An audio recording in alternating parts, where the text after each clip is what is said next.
Hi everyone, welcome back to How to Fix Online. In today's video, I'm going to guide you through an easy step-to-step process on how to fix QuickBooks login not working error. If you're trying to log into your QuickBooks account, but if it's not letting you enter, then here are some fixes you could try out. Simply keep watching the video till the end and don't forget to subscribe to our channel if you've not yet. Also, press the notification bell icon so that you'll never miss another upcoming upload from us. While logging into your QuickBooks account, first, make sure that you've typed in your credentials correct. If you type in a wrong credential, then you won't be able to log into your account. But if you've typed in your correct credential but still you're not being able to get access to your account, then the next thing to do is to check your internet connection. Try switching between Wi-Fi or a cellular data, and once you have a strongest internet connection for yourself, go back to the login screen and try entering your credentials again. Tap the sign in button and follow the on-screen prompts and you should be able to solve your problem right away. But always make sure to enter your correct credentials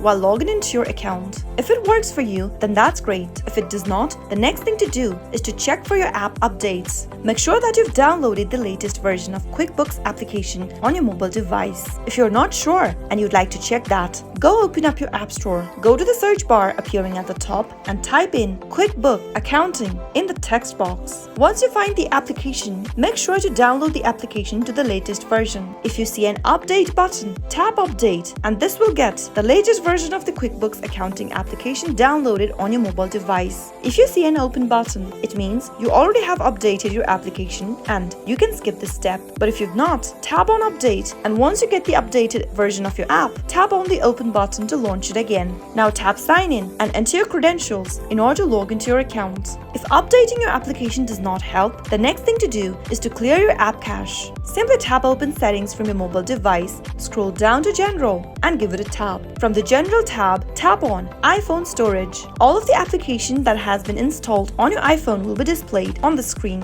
Tap QuickBooks. Now tap on the offload app button. Offloading your application will free up storage used by the application. After you offload your app, reinstall your application and see if that fixes your issue. If it still does not help, the last thing you can try is to simply delete the application from your mobile device by tapping on delete app and confirm app deletion or uninstallation by tapping on delete app one more time. Doing this will delete your application entirely from your iPhone. Now you can go back to your App Store and download the application back again. Once you reinstall the app, tap open and log in back to your account by entering the correct credentials. Those were some of the fixes you could try out whenever you are having problem with your login process on QuickBooks. I hope the tutorial was helpful to you. If it was, go ahead and give us a thumbs up. I'll soon be back with more videos like this. Thanks for watching.